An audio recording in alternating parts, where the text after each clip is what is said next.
So how did you know that you were called to be a pastor? It was written on a wall. No, I joke.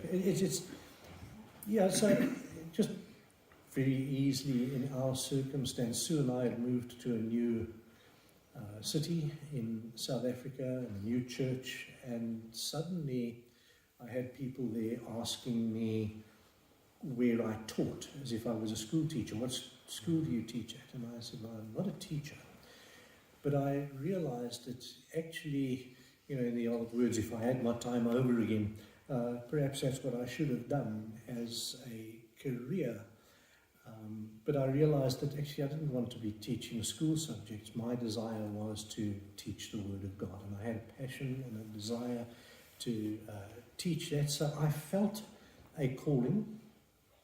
I then went and spoke to our pastor and to pastor of the church we had been at before moving to that town, and spoke to another pastor in the town, and all of them gave me the same advice. They all said, well, we think you are called, but in the advice that Martin Lloyd-Jones gives, if you can stay out of the ministry, because if God is calling you, you won't be able to stay out. So prepare.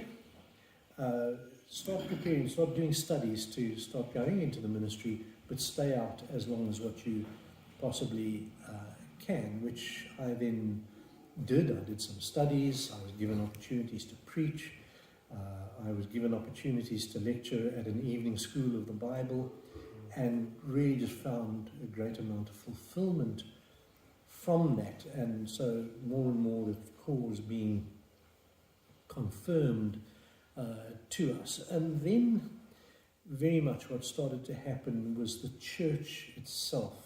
Our churches were saying, don't you think you should go into the ministry? And it started to move like that. Our circumstances, certain things happened in my job, I won't go into the details, but certain things happened that loosened all of the roots. And so more and more we were thrust down that line of going, and then the Lord was opening doors for us to go and study, for me to go and study full time, and so it was just a step-by-step leading, and that's how I felt called.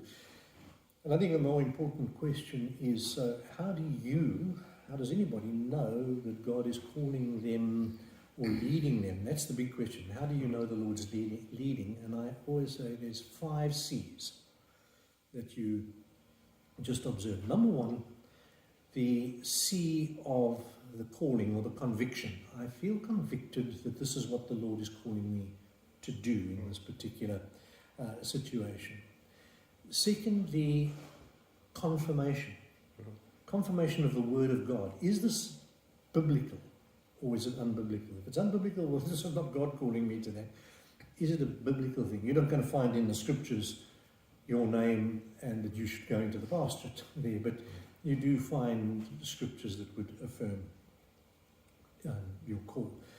Then the third C is counsel, the counsel of the church, the counsel of godly counselors. So here was the church saying to me, we think you should be going into the ministry. The 4th C is circumstances. Are the circumstances, are the doors opening? Are they right for you to be going? Is the Lord shutting doors in one area and opening them in another? If you're seeing the Lord doing that, you can start saying, well, okay, it's all of these are adding up in the same direction.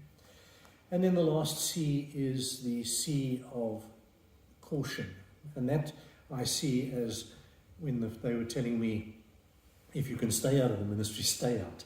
That was cautionary. And it was good, So you proceed with caution. If God is calling you on that way and leading you in a particular way, He will keep prodding and pushing you. So, thank you. And a final question. So you mentioned Melchizedek in one of the previous Bible words. On understanding context, could you elaborate on his significance?